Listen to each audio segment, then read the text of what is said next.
Hola a todos. Antes de nada, quiero dar las gracias a la organización del Congreso por haber aceptado mi trabajo y a ustedes por escucharme. Y sin más, paso a mi ponencia titulada Un mundo raro, valores y funciones de lo cursi en Tengo miedo torero de Pedro Lemebel. Empezaré con unas breves notas acerca del autor y la novela. El escritor y artista visual chileno Pedro Lemebel nació en 1952 y falleció hace 6 años. En el campo de la literatura sobresale por el cultivo de la crónica urbana. De hecho, Tengo miedo torero es la única novela que publicó. Tomando como referencia esta fotografía, señalaré algunas claves necesarias para entender su obra y su personalidad. Lemebel se distingue por reivindicar una visión transgresora del género y la sexualidad. Ahora bien, como prueba este fragmento de la entrevista que concedió Andrea Jevtanovic, el autor opina que la homosexualidad constituye un mundo lleno de opciones. Dentro de este universo, traza una clara diferencia entre el gay, tipo blanco, apolíneo que pacta con el poder, y la loca, figura que ocupa un lugar central en su producción literaria. Este personaje reúne características que lo convierten en un emblema de la marginalidad. Ante todo, es una mujer apresada en el cuerpo de un hombre que se traviste para expresar una identidad que contraviene las creencias establecidas acerca del género. Además, carece de recursos económicos, por lo que se ve arrastrada a espacios abyectos. Particularmente, suele desenvolverse en los ámbitos de la prostitución callejera. En la misma conversación con Jevtanovic, Lemebel enuncia otro principio esencial de su literatura y su pensamiento. Todo devenir minoritario pasa por un devenir mujer. Por tanto, el escritor piensa que la identificación con el ser femenino genera el sustento de cualquier lucha contra lo dominante. Por último, me interesa destacar una idea que Vanderland da Silva Alves expresa a la perfección cuando dice que en la obra de Lemebel el género y la sexualidad cobran siempre un sentido político. Todo esto se refleja en Tengo miedo torero. Vamos a comprobarlo examinando los aspectos y contenidos fundamentales de la novela. La acción transcurre en Santiago durante la primavera de 1986. Este dato resulta clave porque el autor construye la trama en torno a dos elementos que toma de la realidad histórica. Ante todo, recrea el clima sociopolítico del momento, signado por los conflictos entre la dictadura y los sectores cada vez más amplios de la población que demandan un cambio de régimen. Además, emplea como eje argumental un episodio que se produce en este marco, la Operación Siglo XX, un atentado contra Pinochet que llevó a cabo el Frente Patriótico Manuel Rodríguez y del que el dictador salió prácticamente ileso. Este contexto se dibuja en la novela conforme a un mecanismo particular, la subordinación de lo público a lo privado. Veamos por qué. El protagonismo absoluto corresponde a la loca del frente, una figura sumida en la marginación por dos razones conectadas entre sí. Se trata de una mujer confinada en el cuerpo de un hombre, por lo que su manera de ser desafía los esquemas ideológicos presentes en el Chile de la época. Y además de esto, pertenece a un estrato social desfavorecido. Lemebel centra la atención en el mundo de este personaje para narrar lo que constituye un acontecimiento decisivo en su vida, la original historia de amor que vive con Carlos, un joven miembro del Frente Patriótico que se halla inmerso en los preparativos del atentado contra Pinochet. Movida por los deseos y sentimientos que le inspira el muchacho, la loca permite que los guerrilleros utilicen su casa como centro de operaciones. Observamos entonces la dimensión pública que adquiere lo que suele considerarse privado. Las emociones íntimas o subjetivas determinan que la protagonista se involucre en las circunstancias políticas que la rodean. Una vez resumido el argumento de la obra, podemos formular nuestra hipótesis de trabajo. Creo que la cursilería proporciona los medios a los que recurre la loca para construirse tanto una identidad como una forma de interactuar con su entorno libres de cualquier estigma. Para corroborar esta idea, propondré un análisis cimentado en tres acciones. Primero definiré algunos elementos que parecen configurar la sustancia de la cursilería para, a continuación, mostrar cómo, sin perder unos fundamentos básicos, estos ingredientes cobran significados distintos con arreglo al marco en que se desenvuelven. Finalmente, y tomando como referencia lo anterior, expondré los papeles que desempeña lo cursi en la novela de Lemebel. Voy a encarar mi objetivo inicial, que consiste en describir los componentes nucleares de la cursilería. Surgido en España durante la primera mitad del siglo XIX, el término cursi asume los rasgos del tiempo en que nace la modernidad y del grupo social que lo acuña, la clase media. Se trata, pues, de una palabra que posee implicaciones diversas y cuyos significados cambian de manera continua. No obstante, creo que la cursilería se articula en torno a tres ejes que permanecen más o menos estables, aunque sus contenidos registren variaciones: la construcción de la identidad, el arraigo en lo femenino y un modo concreto de relacionarse con los objetos artísticos y culturales. Veamos cómo nacen y evolucionan estos principios. Creado por la clase media, el concepto de cursilería refleja los avatares que signan la configuración de este colectivo, así como los deseos y temores más representativos de quienes lo integran. Aquí debemos tomar en cuenta un punto que destaca Enrique Tierno Galván en su célebre estudio sobre lo cursi. A diferencia de la nobleza y el clero, la burguesía necesita justificar su existencia, dado que carece de una fundamentación histórica y espiritual. A la hora de forjarse una entidad precisa y legítima, las clases medias emplean un par de estrategias: la imitación de la aristocracia y de las culturas extranjeras que se consideran más avanzadas, y la adquisición y el consumo de bienes simbólicos que constituyan un indicio de refinamiento.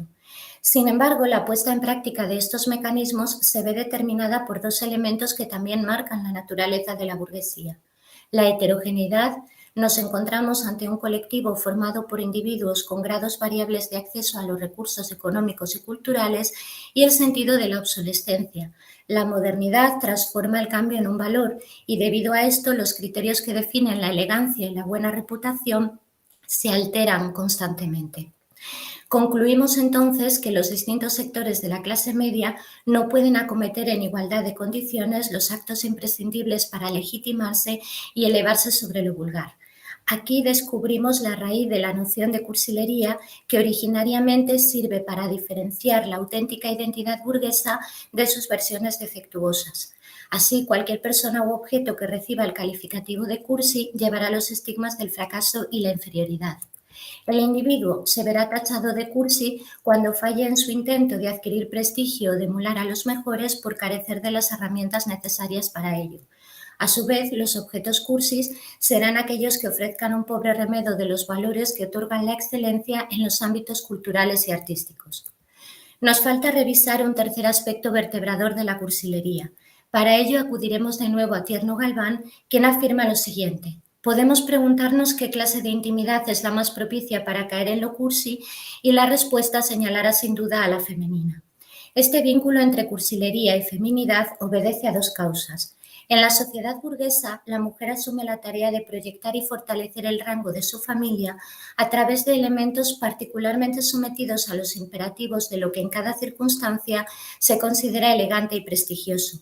El problema es que incluso la falta más leve de medios o competencias puede hacer que no cumpla estos dictados y que por tanto se muestre cursi. Añadamos a esto un segundo factor clave: las burguesas disponen de una cantidad significativa de tiempo libre, hecho que les permite dedicarse al consumo y a la producción de bienes simbólicos. No obstante, los prejuicios acerca de su género provocan que a menudo deban conformarse con versiones rebajadas del arte y la cultura. Parece claro que originalmente el término cursi funcionó como un estigma. Sin embargo, y casi desde un principio, la palabra empezó a incorporar sentidos variopintos y a infiltrarse en distintas capas de la sociedad.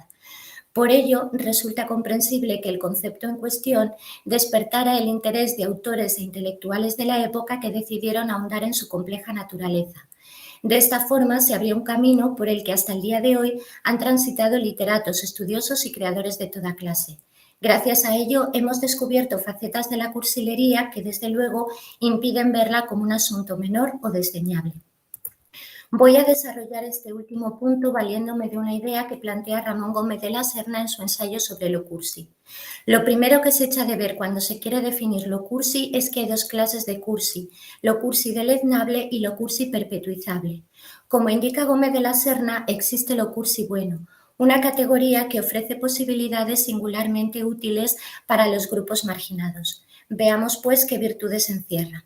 En el terreno de los deseos y las motivaciones, el cursi no se aleja mucho del sujeto distinguido. Uno y otro recurren a todos los medios necesarios para que se les atribuya un valor que coincida con sus pretensiones y con la imagen que tienen de sí mismos. Esto nos lleva a dos conclusiones enlazadas. Ante todo, percibimos que la cursilería originaria pudo funcionar como un ejercicio de resistencia frente a quienes intentaban apropiarse de los principios que sustentan la identidad burguesa. A partir de aquí, cabe sostener que lo cursi posee la capacidad de constituirse en una herramienta de legitimación para las maneras de ser condenadas a la subalternidad o que desafían el orden establecido. Descubrimos otra faceta esencial de la buena cursilería en un texto satírico de 1871 titulado La señorita Cursi. Su autor, Roberto Robert, pone de relieve un hecho que nos interesa al presentar el caso de una mujer llamada Anita. Amó y fue querida, fue olvidada y no olvidó. Trabaja hoy junto al velador de aquel tiempo en que él la requebraba. Parte de su corazón vive en lo pasado. Ah, reaccionarita, pero te respeto. La cursilería se asocia aquí con lo femenino y con la creación de espacios privados en los que combatir o incluso borrar lo que acarrea dolor, soledad y frustración. Así pues, deducimos que lo cursi permite construir refugios donde expresar libremente la subjetividad y las emociones personales, desactivar los males y las amenazas que provienen del mundo exterior y recrearse en todo aquello que proporcione consuelo y bienestar. Ocupémonos ahora de los objetos y bienes simbólicos tachados de cursis. Gómez de la Serna observa que algunos de ellos reúnen dos características valiosas.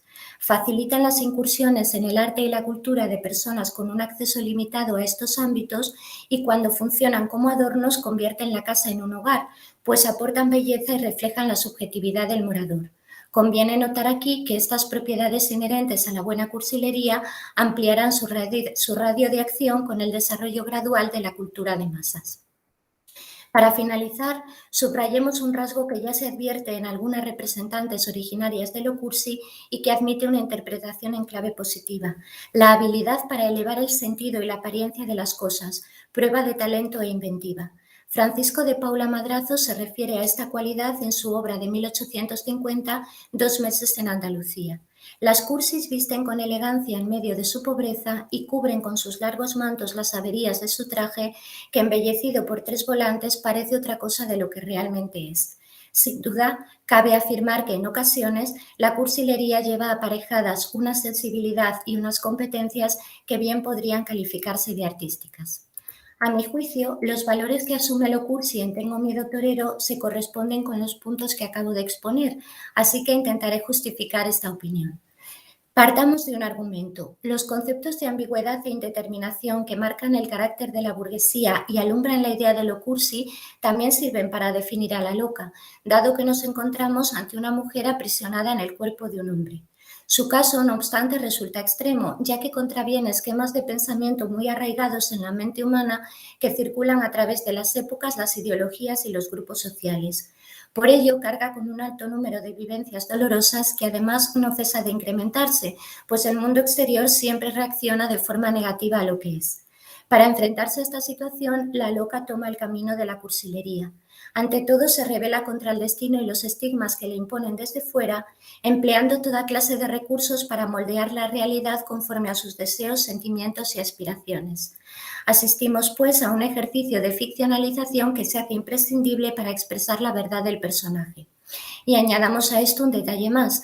La protagonista extrae los ingredientes con que lleva a cabo su gran performance de la cultura de masas, sobre todo del cine y de la música popular. De acuerdo con lo dicho, concretaré las funciones que desempeña lo cursi en la novela. Para empezar, se trata del mecanismo que permite a la loca devenir mujer. El personaje asume un modelo de feminidad habitual en los productos culturales que configuran su patrimonio simbólico: las coplas, los boleros, las rancheras y el cine clásico de Hollywood. Hablamos de un arquetipo dotado de una aura especial no solo por sus rasgos distintivos, exuberancia, sofisticación y un toque de fatalidad, sino también por su pertenencia a una época pasada. Al mimetizarse con esta figura, la protagonista combate los males que la circundan: la vejez, la pobreza, la decadencia física y el repudio de una sociedad que la considera monstruosa. Asimismo, la identidad que se construye el personaje aporta una manera de tratar con el mundo exterior y, sobre todo, de acomodarlo a los designios propios. De esto ofrece un buen ejemplo su forma de vivir e interpretar la relación que mantiene con Carlos. La loca sabe que se ha enamorado de un muchacho que nunca llegará a corresponderla porque no comparte su orientación sexual. Sin embargo, prefiere crear un relato alternativo de los hechos inspirado en tópicos que provienen de sus canciones favoritas. De este modo, actúa como si Carlos y ella fueran los protagonistas de alguna de las muchas historias de amor desgraciado que se narran en coplas, boleros y rancheras. Así puede achacar el fracaso de su romance a las razones que suelen aducirse en estas piezas, circunstancias adversas, la intromisión de terceras personas o incluso un fatum indeterminado. Resulta claro que nos encontramos ante un elemento básico de la buena cursilería, la capacidad para transformar y embellecer la naturaleza de las cosas. En su realidad paralela, la loca es la heroína de un melodrama conmovedor y no un travesti viejo que alberga la esperanza de conquistar a un joven heterosexual. Este proceso de ficcionalización además da lugar a un hito en su vida. Comprende que el amor no le está vedado y que debe reivindicar su derecho a experimentarlo. Aquí también debemos considerar los factores que originan la toma de posición del personaje frente a la dictadura. Aunque en un principio la loca apenas muestra interés por la situación del país, a medida que avanza la novela observamos cómo va involucrándose de forma activa en la lucha contra el gobierno autoritario. Ahora bien, no cabe hablar de un proceso de conversión ideológica, pues los motivos que impulsan los actos del personaje hemos de buscarlos en el universo particular que se ha forjado. A este respecto, el amor constituye el móvil principal de su compromiso político. La devoción por Carlos determina que asuma la causa del muchacho y la dictadura se le aparece como un enemigo feroz desde el momento en que amenaza a su hombre. Una segunda motivación concierne a la defensa de valores personales. La loca se opone a la tiranía de Pinochet porque advierte que ésta va en contra de todos los principios que sostienen la realidad que ha edificado para sí, la belleza, la creatividad y los sentimientos más delicados. Para terminar, vamos a fijarnos en otro de los recursos típicos de la cursilería que utiliza la protagonista de Tengo miedo torero. Convierte su hogar en un santuario llenándolo de adornos que muchas veces fabrica ella misma a partir de objetos y materiales variopintos. Así pues, el personaje extiende su travestismo a las cosas para crear con ellas un refugio donde la violencia y el espanto que impregnan el mundo exterior no tengan cabida.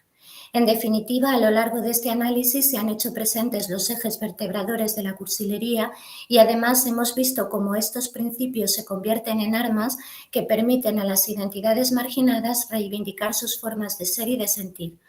Para finalizar, quiero referirme al título de mi ponencia, en el que evoco una canción de José Alfredo Jiménez, Un mundo raro. La letra de esta ranchera contiene unas palabras que expresan a la perfección el valor que asume lo cursi en Tengo miedo torero. Es preciso decir una mentira. Muchas gracias.